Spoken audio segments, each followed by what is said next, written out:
Chào các bạn đã quay lại với kênh Cô Ba Bình Dương. Hôm nay mình xin chia sẻ với các bạn cách kho bầu rất đơn giản của mình. Thêm một chút mẹo nhỏ nhưng hiệu quả để giúp bầu thấm sốt kho đậm đà nhưng vẫn giữ được độ tươi giòn, bảo toàn được chất dinh dưỡng nha. Nào chúng ta cùng vào bếp nha các bạn. Mời các bạn xem qua thành phần nguyên liệu trước khi thực hiện. Bạn cũng có thể tham khảo những dụng cụ nhà bếp mình hay sử dụng dưới phần mô tả của video.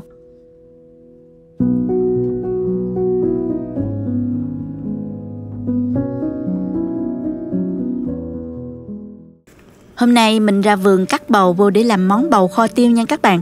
Mình trồng hai loại bầu nè, bầu sao và bầu thước. Mình chọn bầu trái dài này để kho này các bạn. Để món bầu kho tiêu được ngon hơn đó, các bạn chọn mua bầu thân dài sẽ ít ruột và giòn hơn nha. Nhớ là chọn mua trái còn tươi non, ăn sẽ ngọt hơn nha các bạn. Trái bầu nhìn ngon chưa nè, organic luôn đó nha. Trái này có trọng lượng khoảng 700 gram. Bây giờ mình sẽ đem bầu đi rửa sạch cái phần lông tơ ở ngoài vỏ bầu ha. Nếu là bầu mua ở ngoài chợ thì các bạn nên rửa với muối pha loãng để làm sạch dư lượng thuốc bảo vệ thực vật nếu có ha. Vì mình sẽ sử dụng luôn cái phần vỏ bầu này nha các bạn. Chuẩn bị một thau nước, cho vào một muỗng cà phê muối hòa tan. Bầu này mình để nguyên vỏ để giữ được màu xanh non của bầu và khi ăn được giòn hơn nha. Bây giờ mình cắt bầu thành từng khoanh có độ dày khoảng chừng này, khoảng 2 cm nha các bạn. Sau đó các bạn cho bầu vào đây rửa cho sạch mũ bầu ha.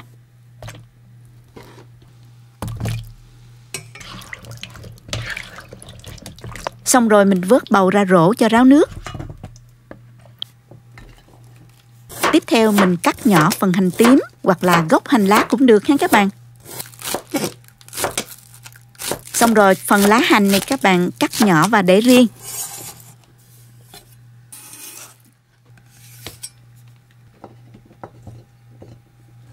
Tỏi thì mình dùng bằng cái lượng hành luôn, khoảng 15 gram. Mình cũng cắt ra và băm to to như thế này.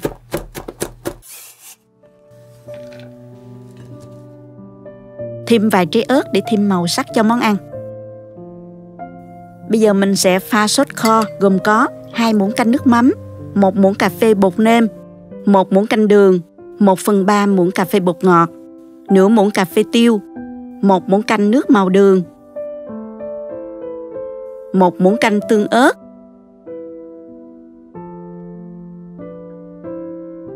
3 muỗng canh nước.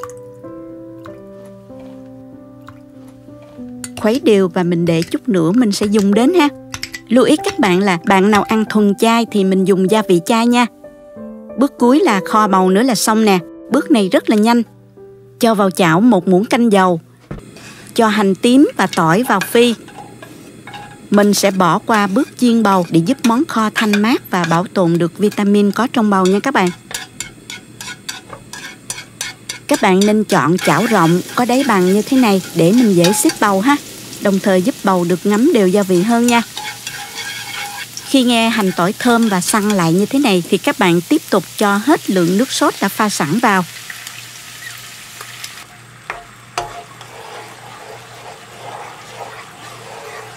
Khi sốt sôi thì mình hạ lửa nhỏ.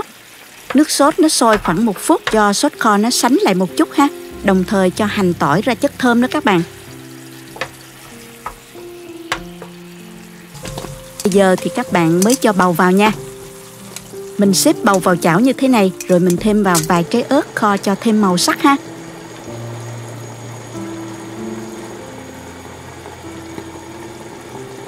Để bầu nó sôi khoảng 1 phút nha. Xong rồi các bạn trở qua mặt còn lại, mình kho thêm 1 phút nữa ha. Bầu vừa chín tới là được nha các bạn.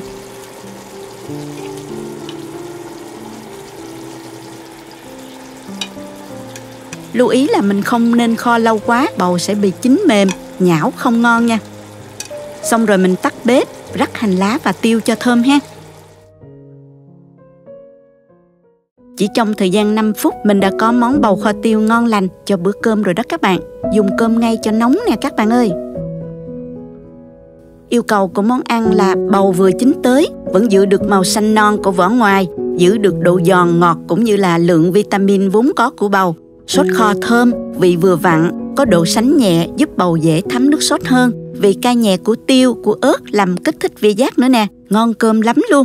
Những hôm nào các bạn ngán thịt cá, hãy làm món bầu kho tiêu theo cách của mình, đơn giản mà ngon lắm đó các bạn. Chúc các bạn có bữa cơm gia đình thật ngon miệng nhé. Nếu thích cách chia sẻ, cho mình một like. Nhớ bấm đăng ký để xem nhiều video nấu ăn mới của mình. Các bạn cũng có thể truy cập website cobabình dương.com để xem công thức nấu ăn dưới dạng bài viết. Cảm ơn các bạn đã xem hết video.